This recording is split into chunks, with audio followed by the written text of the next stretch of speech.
મિત્રો, આપણે જે જંગલના અલગ અલગ પ્રકારો જોયા, તો આ જંગલોનું આપણા જીવનની અંદર એટલે કે વનસ્પતિ જે કંઈ ઉગેલી છે, તો આ વનસ્પતિ, આ જંગલોનું આપણી સજીવ સૃષ્ટિ, ફક્ત મનુષ્ય માટે નહીં પણ સજીવ સૃષ્ટિ માટેનું શું મહત્વ છે, ચાલો એના વિશે માહિતી મેળવીએ. તો ચાલો હવે જોઈએ જંગલોનું મહત્વ. વિદ્યાર્થી મિત્રો, જંગલો છે એ આપણી ઘણી બધી જરૂરિયાતો પૂરી પાડે છે. કારણ કે આપણે જે ઇમારતી લાકડું છે, દવા છે, ઘણી બધી ઔષધિઓ છે, આ બધું જ આપણને જંગલોમાંથી મળી આવે છે. જંગલોના વિદ્યાર્થી મિત્રો ફાયદા જોઈએ તો એના બે પ્રકારે ફાયદા જોઈ શકીએ છીએ. એક છે પર્યાવરણીય ફાયદા અને બીજું છે આર્થિક રીતે ફાયદા. પર્યાવરણની રીતે આપણે જોઈએ તો જંગલો છે વિદ્યાર્થી મિત્રો, નાનેથી જ આપણે શીખતા આવીએ છીએ કે જંગલો છે એ પોતાના પ્રકાશ સંશ્લેષણની જે સૂર્યની હાજરીમાં પ્રક્રિયા કરે છે. વિજ્ઞાનમાં આપણે શીખી ગયા પ્રકાશ સંશ્લેષણની પ્રક્રિયા. તો પ્રકાશ સંશ્લેષણની જે ક્રિયા કરે છે એમાં વાતાવરણમાં રહેલો કાર્બન ડાયોક્સાઇડ વાયુ પોતે લે છે અને ઉચ્છ્વાસમાં પોતે ઓક્સિજન વાયુ બહાર કાઢે છે. એટલે કે પેલું કામ તો આપણા જંગલો છે એ વાતાવરણને શુદ્ધ રાખે છે, કારણ કે ઓક્સિજન વાયુ બહાર આપે છે અને ઓક્સિજનની જરૂર જીવસૃષ્ટિને છે. ને કાર્બન ડાયોક્સાઇડ જે આપણને નુકસાન કરે છે, તો એ વાયુ જંગલો છે, વૃક્ષો છે એ પોતાના શ્વાસની અંદર લઈ લે છે. સાથે સાથે જેમ વધુ વૃક્ષો વાવીએ, જેમ વધુ જંગલ હોય ત્યાં વધુ વરસાદ આવે છે, એટલે કે વરસાદ લાવવાનું કામ કરે છે. સાથે સાથે જો જંગલો ન હોય વિદ્યાર્થી મિત્રો અને વરસાદ આવે તો આપણી જે જમીન છે આ જમીનનું ધોવાણ થઈ જાય. પણ જો ત્યાં વૃક્ષો આવેલા હોય તો વરસાદ છે આ વૃક્ષો ઉપર પડે છે, જેને કારણે જમીનનું ધોવાણ અટકાવે છે. અને સાથે સાથે આપણા જે વન્યજીવો છે, આપણી જે પ્રાણી સંપત્તિ છે, જે આપણે જંગલોની અંદર રહે છે, ઘણા પક્ષીઓ છે એ જંગલોની અંદર રહે છે, તો આ વન્યજીવોને કુદરતી આવાસ એટલે કે રહેઠાણનું કામ છે એ પણ આ જંગલો પૂરું પાડે છે. સાથે સાથે ભૂમિગત જળ સંરક્ષણનું કામ પણ જંગલો કરે છે, કારણ કે વરસાદ જે આવે છે એ પહેલા વૃક્ષો ઉપર પડે છે અને પછી આ પાણી જમીન ઉપર આવે છે, જેને કારણે પાણીનો પ્રવાહ છે એ ધીમે ધીમે જમીનની અંદર ઉતરે છે, જેને કારણે એમ કહી શકાય કે ભૂમિગત જળ છે એ સંરક્ષણ કરવાનું કામ પણ કરે છે. આર્થિક ફાયદા જોઈએ વિદ્યાર્થી મિત્રો તો આપણે બળતણ તરીકે અને ઇમારતી જે આપણા આવાસ રહેઠાણ બાંધીએ છીએ એમાં ઇમારતી લાકડું વાપરીએ છીએ આપણું ફર્નિચર બનાવવા માટે અને કેટલી બધી વસ્તુઓ બનાવવા માટે, તો આ ઇમારતી લાકડું આ જંગલો પૂરા પાડે છે. આપણે જે ઔષધિઓ મેળવીએ છીએ આયુર્વેદિક આ જંગલોમાંથી મળે છે. ઉદ્યોગો માટે જે કંઈ કાચો માલની જરૂર છે, જેમ કે કાગળ ઉદ્યોગ છે, આ ઘણા એવા ઉદ્યોગો છે કે જેના માટે જંગલો કાચો માલ પૂરો પાડે છે. સાથે સાથે આપણા પાલતુ પશુઓ માટે ઘાસચારો પૂરો પાડે છે અને લાખ, રાડ, ગુંદર જેવી જંગલ પેદાશો પણ આપણને આ જંગલોમાંથી મળી આવે છે. આમ જંગલોના ફાયદા આપણને ઘણા બધી અહીંયા જોવા મળે છે. આ ઇમેજની અંદર જે આપણે વાત કરીએ છીએ જંગલો કે જેના અનેક ફાયદા છે આપણે જોઈ શકીએ છીએ. આગળ વાત કરીએ વિદ્યાર્થી મિત્રો તો આપણા દેશના જંગલોમાં વિવિધ જાતના વન્યજીવો વસે છે.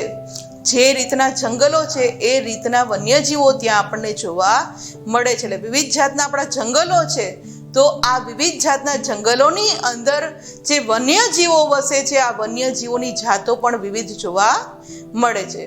જેવી રીતે વાત કરીએ તો સસ્તન વર્ગના પ્રાણીઓ, પક્ષીઓ, જળચરો, ઉભયજીવીઓ, કીટકો, સરીસૃપો, કીડાઓ, આ દરેક જીવસૃષ્ટિ છે આ વન્યજીવો છે એનો સમાવેશ એમાં કરવામાં આવે છે. અને વાઘની વાત કરીએ વિદ્યાર્થી મિત્રો, વાઘ છે એ આપણા દેશના વિવિધ ભાગોમાં જોવા મળે છે. અને વાઘ છે એ આપણને ખ્યાલ જ છે કે આપણા દેશનું રાષ્ટ્રીય પ્રાણી છે. હા, જ્યારે આપણો દેશ આઝાદ થયો વિદ્યાર્થી મિત્રો ત્યારે આપણું રાષ્ટ્રીય પ્રાણી સિંહ હતું.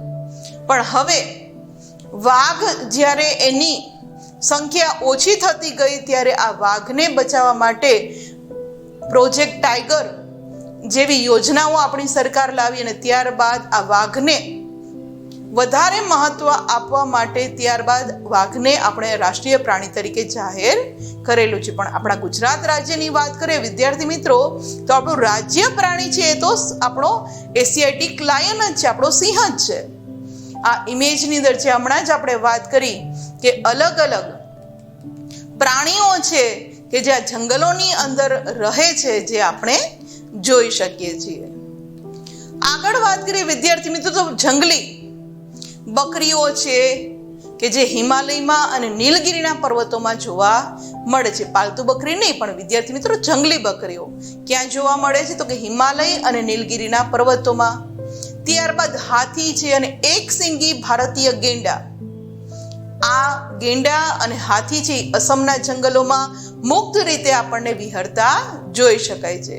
જ્યારે કેરળ અને કર્ણાટકના રાજ્યોની અંદર પણ જે જંગલો આવેલા છે એ હાથીઓ માટે જાણીતા છે. જ્યારે આપણા ગુજરાતની અંદર આવેલા કચ્છ, સુરેન્દ્રનગર અને પાટણના જે સૂકા ક્ષેત્રોની વાત કરીએ, સૂકા જંગલો જે આવેલા છે તેની અંદર ઘુડખર જોવા મળે છે.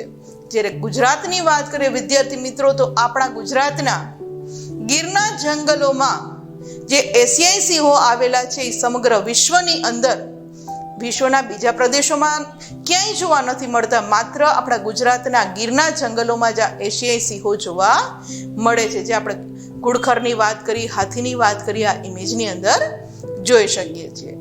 આગળ વાત કરીએ વિદ્યાર્થી મિત્રો સિંહની, તો સિંહ વિશે ચાલો આપણે થોડીક માહિતી મેળવી લઈએ.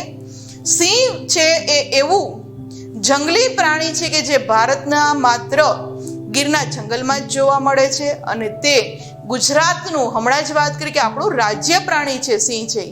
આપણું રાષ્ટ્રીય પ્રાણી વાઘ છે, પણ આપણું રાજ્ય પ્રાણી વાત થાય તો ગુજરાતનું રાજ્ય પ્રાણી છે એ સિંહ છે. સિંહના સંરક્ષણ માટે વિદ્યાર્થી મિત્રો આજે આપણી ગુજરાત સરકાર છે એ જાગી ગઈ છે અને સંરક્ષણના પ્રયાસોથી હવે આ સિંહની સંખ્યામાં પણ વધારો થતો ગયો છે.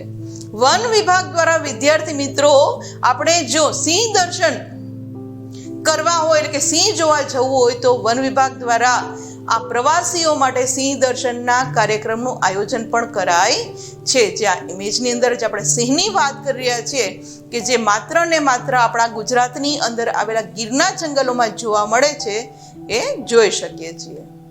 ત્યારબાદ વાત કરીએ વિદ્યાર્થી મિત્રો, તો ભારતમાં જે રીતે વન્ય પ્રાણીઓની અનેક જાતો છે એ જ રીતે પક્ષીની અનેક જાતિઓ જેવી કે સારસ, બતક, કોયલ, પોપટ, ઘોરાડ, ચીબરી, કાબર, સમડી, ગીધ, ગરુડ, ઘુવડ આવી અનેક જાતિઓ છે પક્ષીની એ આપણા ભારતની અંદર જોવા મળે છે. ને આમાંનું મોર છે એ આપણું રાષ્ટ્રીય પક્ષી છે. આ ઉપરાંત ભારતની અંદર ગુજરાત, ઓડિશા વગેરે રાજ્યોમાં સમુદ્ર કિનારે સમુદ્રના કાચબાઓ ઈંડા મૂકવા આવે છે. કારણ કે સમુદ્ર કિનારે જે સમુદ્રની અંદર કાચબા છે એ પોતાના ઈંડા સમુદ્ર કિનારે ખાડો કરી ત્યાં ઈંડા દાટી દે છે ને પછી એમાંથી બચ્ચા બહાર આવે છે. ને આવું ક્યાં બને છે? તો કે આપણા ગુજરાતમાં અને ઓડિશાનો જે સમુદ્ર કિનારો છે ત્યાં સમુદ્રી કાચબાઓ છે ઈંડા મૂકવા આવે છે. ને આપણે ત્યાં વાત કરીએ વિદ્યાર્થી મિત્રો, તો સાપની પણ ઘણી બધી પ્રજાતિઓ જોવા આપણા જંગલોમાં જોવા મળે છે. ને આ ઘણા બધી સાપની જે પ્રજાતિઓ છે એમાંથી મોટા ભાગની પ્રજાતિઓ બિનઝેરી છે, જે આ ઇમેજની અંદર આપણે જોઈ શકીએ છીએ. વિદ્યાર્થી મિત્રો આપણે જે વાત કરી રહ્યા છે આપણા વન્યજીવો અને પ્રાણીઓની, એ જ રીતે આપણા દેશના જળાશયો અને જળ પ્લાવિત વિસ્તારો એવા છે કે જ્યાં ઠંડા પ્રદેશો આવેલા છે. આવા ઠંડા પ્રદેશોમાંથી દૂર દૂર આવેલા ઠંડે પ્રદેશોમાંથી પક્ષીઓ છે એ શિયાળાની ઋતુમાં પોતાના બચ્ચા ઉછેરવા માટે આપણા ભારતની અંદર આવેલા છે ને ગર્વ લેવા જેવી બાબત વિદ્યાર્થી મિત્રો. કારણ ઠંડા પ્રદેશો એટલે કે ઓસ્ટ્રેલિયા, યુકે આ બધા એટલા બધી ત્યાં શિયાળાની અંદર ઠંડી અનુભવાય છે કે પક્ષીઓ ત્યાં રહી નથી શકતા, એટલે ત્યાંના પક્ષીઓ છે, વિદેશી પક્ષીઓ છે, એ ઠંડીથી બચવા માટે, પોતાના બચ્ચાને ઉછેરવા માટે આપણા ભારત દેશની અંદર આવે છે. કારણ કે ભારત દેશ છે એ વિદેશીઓને આમ તો પહેલેથી જ આશ્રય આપતો આવ્યો છે. તો આ તો પક્ષીઓ છે, તો આપણા જળાશયોની અંદર આ વિદેશી પક્ષીઓ છે પોતાના બચ્ચા ઉછેરવા આવે છે. આ ઇમેજની અંદર જે વિદેશી પક્ષીઓ શિયાળા દરમિયાન આપણા જળાશયોમાં, જળપ્લાવિત વિસ્તારોમાં આવે છે એ ઇમેજમાં જોઈ શકીએ છીએ. ત્યારબાદ વાત કરીએ આપણા ગુજરાતની અંદર. વિદ્યાર્થી મિત્રો, નળ સરોવર, ખીજડીયા, થોર, છારીઢંઢ જે કચ્છની અંદર આવેલું છે, આ દરેક જગ્યાએ શિયાળા દરમિયાન હજારો વિદેશી પક્ષીઓ વિદ્યાર્થી મિત્રો આવે છે અને શિયાળો જેવો પૂરો થાય છે એ સાથે જ તે પોતાના વતનમાં પરત જાય છે. આવા જે પક્ષીઓ જે વિદેશમાંથી આવે છે વિદ્યાર્થી મિત્રો, આ પક્ષીઓને આપણે પ્રવાસી કે યાયાવર પક્ષીઓ તરીકે ઓળખીએ છીએ. જે આ ઇમેજમાં આપણે નળ સરોવરની વાત કરી, આ નળ સરોવરના પક્ષીઓ આપણે જોઈ શકીએ છીએ. વિદ્યાર્થી મિત્રો, આપણે જે જળપ્લાવિત વિસ્તારોની વાત કરીએ, ગુજરાતની અંદર આવેલા નળ સરોવરની અંદર કેટલાય વિદેશી પક્ષીઓ શિયાળા દરમિયાન પોતાના બચ્ચા ઉછેરવા માટે આવે છે અને જેઓ શિયાળો પૂરો થાય એટલે ફરી પરત પોતાના દેશમાં જતા રહે છે. એમાંનું એક પક્ષી એટલે સુરખાબ, કે જેને આપણે અંગ્રેજીમાં ફ્લેમિંગો તરીકે ઓળખીએ છીએ. વિદ્યાર્થી મિત્રો, આ સુરખાબ છે એ આપણા ગુજરાતની અંદર આવેલા નળ સરોવર, કચ્છના રણમાં તથા કાદવ વાળું જે પાણીવાળા ક્ષેત્રો છે કે જે કાદવ કીચડ છે એવા પાણીવાળા ક્ષેત્રોની અંદર આ સુરખાબ જોવા મળે છે. વિદ્યાર્થી મિત્રો, સુરખાબ છે એ પોતાના લાંબા પગ અને સફેદ ગુલાબી ઝાંય વાળું શરીર ધરાવે છે, જેને આપણે બેબી પિંક કલર કહીએ છીએ વિદ્યાર્થી મિત્રો, એવો એનો કલર જોવા મળે છે. અને ભારતમાં માત્ર કચ્છમાં જ તે માળા કરે છે.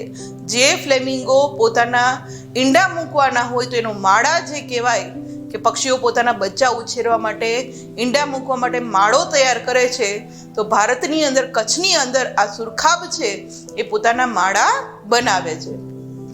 અને જમીન ઉપર કીચડવાળા જે ક્ષારીય માટી હોય છે, ક્ષારવાળી માટી, એની અંદર પોતાની ચાંચ અને પગ વડે વિદ્યાર્થી મિત્રો સુરખાબ છે એ નાનો ગોળ ટીંબો, એટલે જેને આપણે માટીનો ઢગલો કહીએ એવો ટીંબો બનાવે અને તેના મથાળે અંદર ખાડો કરે અને તેમાં ઈંડું મૂકે છે.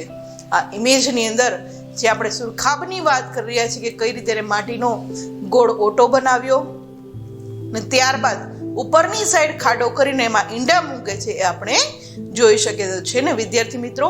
ગુજરાતની અંદર આ સુરખાબ છે એ સ્પેશિયલ પોતાના બચ્ચા ઉછેરવા માટે આવે છે, જે આ ઇમેજમાં આપણે જોઈ શકીએ છીએ.